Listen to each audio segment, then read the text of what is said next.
Makanya dulu orang Yunani mencari tanah kita karena mereka punya kabar ada Atlantis yang hilang atau tanah surga. Tanah surga itu air tidak pernah berhenti mengalir, daun tidak pernah rontok, hawa tidak panas dan tidak dingin, dan matahari tidak pernah ingkar janji, pagi terbit sore terbenam. Itu tidak ada di Eropa, kehilangan matahari 4 bulan, daun rontok, palok dingin-dinginnya luar biasa. Maka Bartholomeus melakukan perjalanan mencari tanah surga. 20 tahun dia pulang menemukan kawasan namanya Argir atau Jabadiu. Itulah kawasan yang kemudian oleh orang Yunani mau dijadikan tempat pindah penduduknya. Padahal Yunani sudah negara terbaik, punya Tuhan namanya Zeus. Zeus punya istri namanya Hera.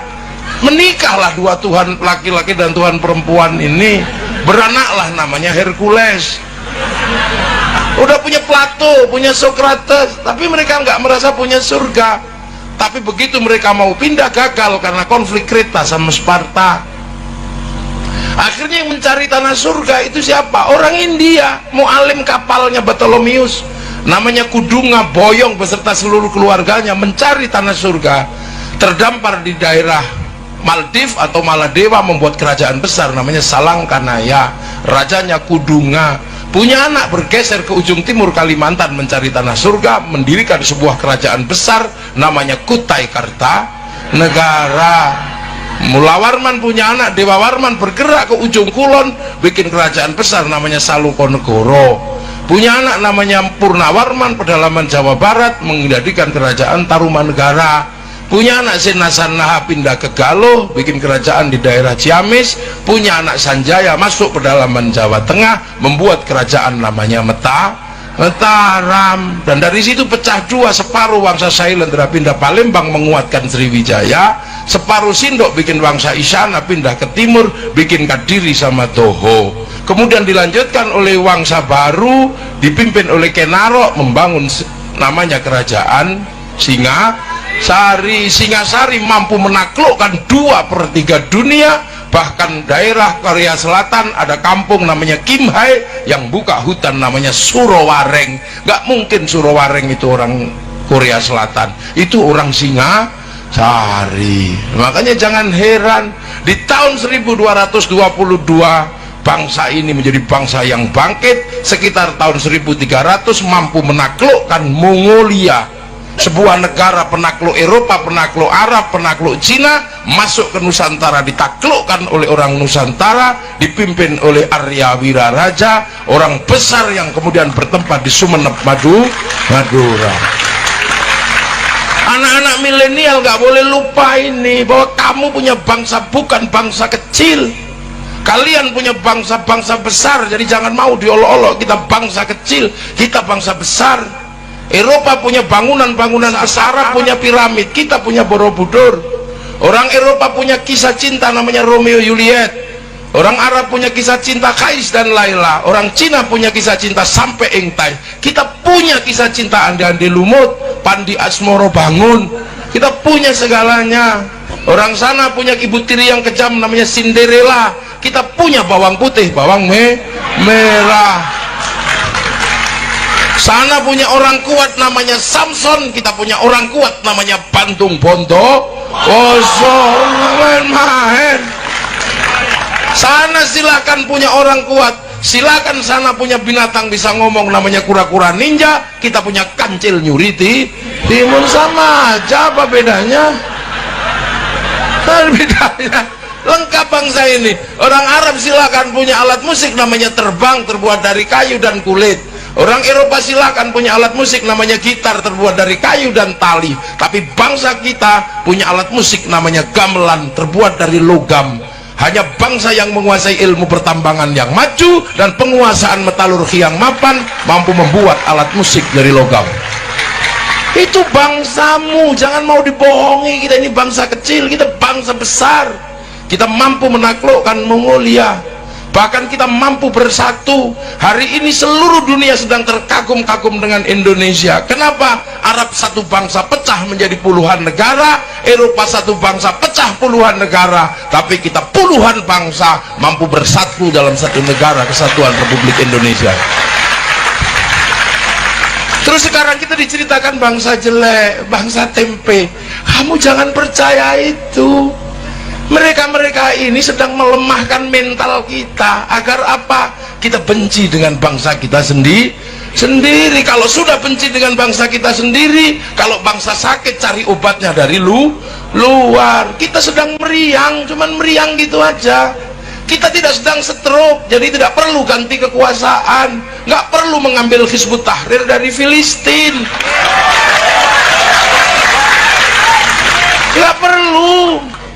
Hizbut Tahrir itu didirikan oleh Taqiyuddin An-Nabhani untuk menjadi problem solving, menjadi jalan keluar buntunya Palestina agar merdeka di tanah Palestina. Tapi itu pun gagal. Jadi Hizbut Tahrir itu produk gagal di Timur Tengah.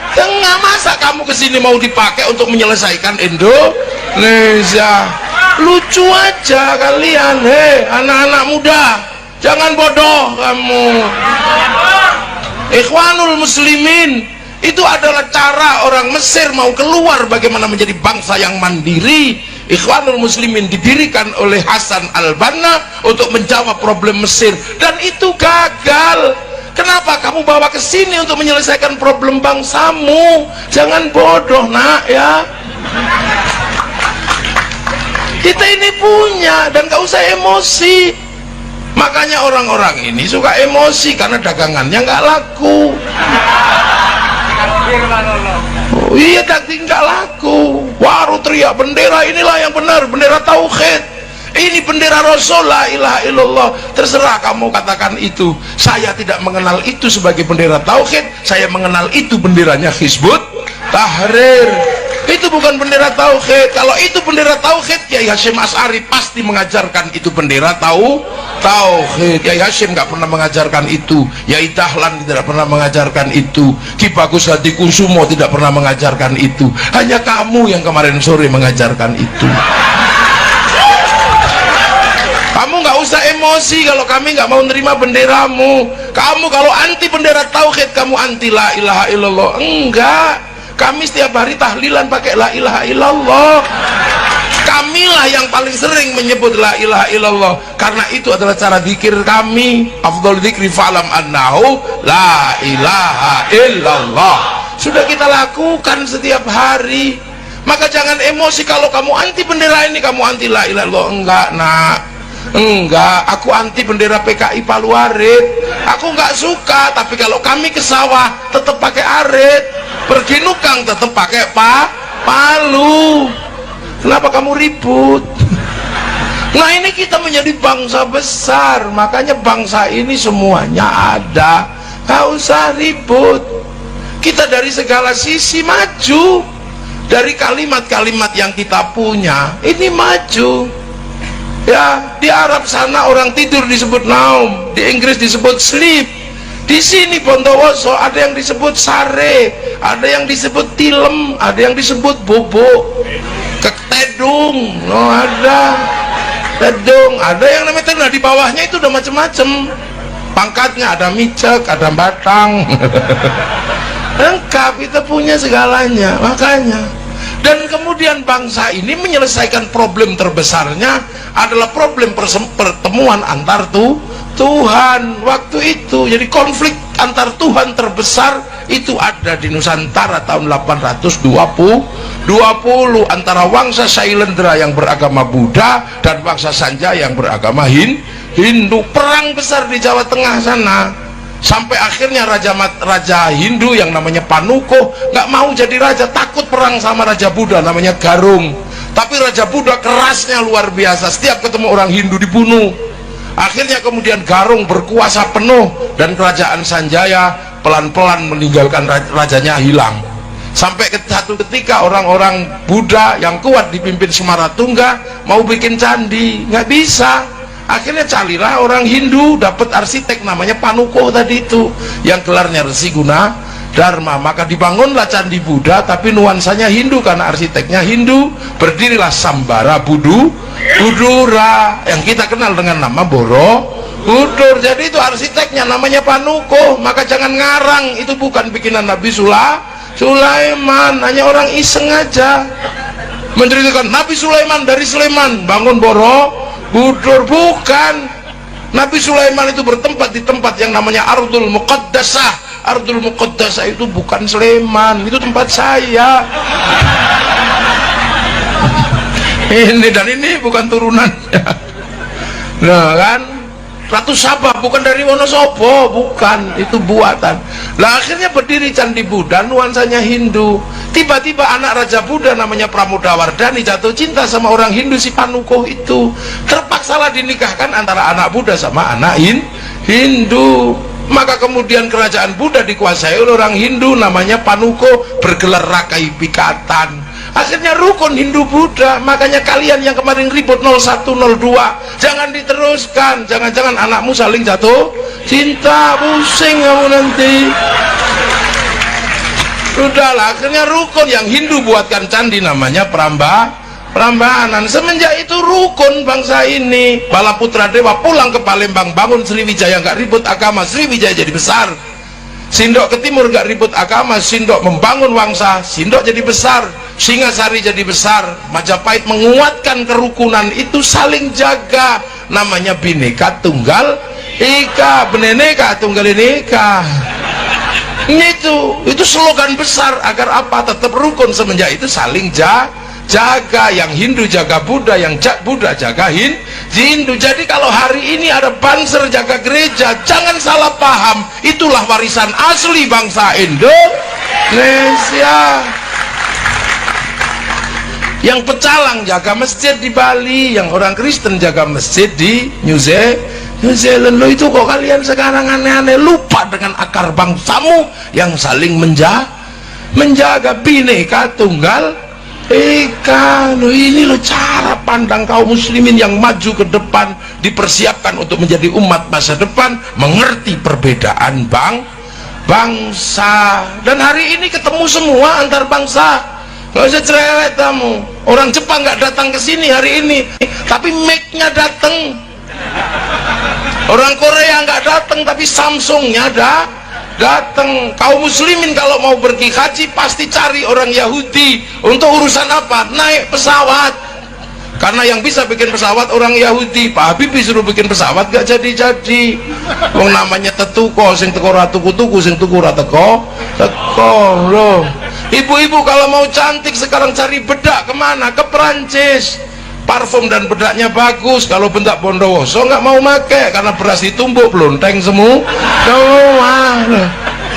Iya, kita setiap hari beli sesuatu butuh bank. Kenapa? Bank mengeluarkan uang. Bank bukan uang, bukan produksi KUD.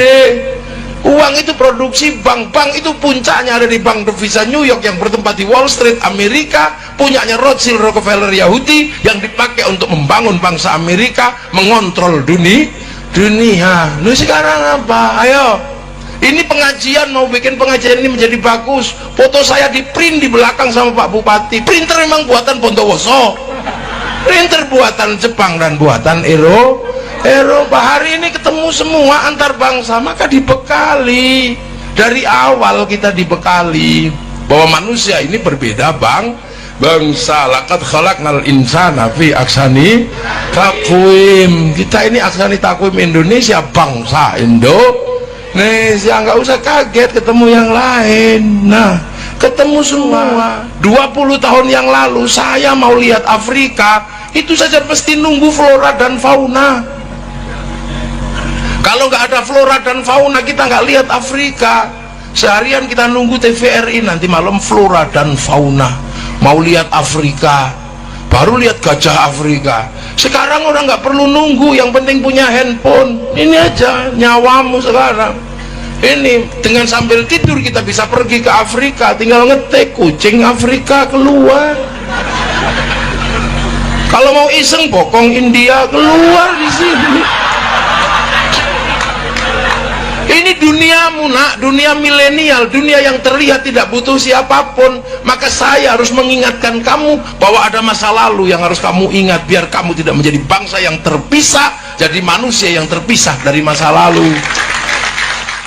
Makanya anak-anak milenial ini harus dibikinkan jalan menuju ke titik paling awal, dan Islam mengajarkan itu agar kamu tidak lupa bahwa dulu kalian adalah satu, dan jangan sampai kaget melihat bangsa berbeda. Kita disuruh tengok Jabal Rahmah. Itulah prinsip dasar santri punya sistem ukhuwah basyariyah, persaudaraan sesama manusia.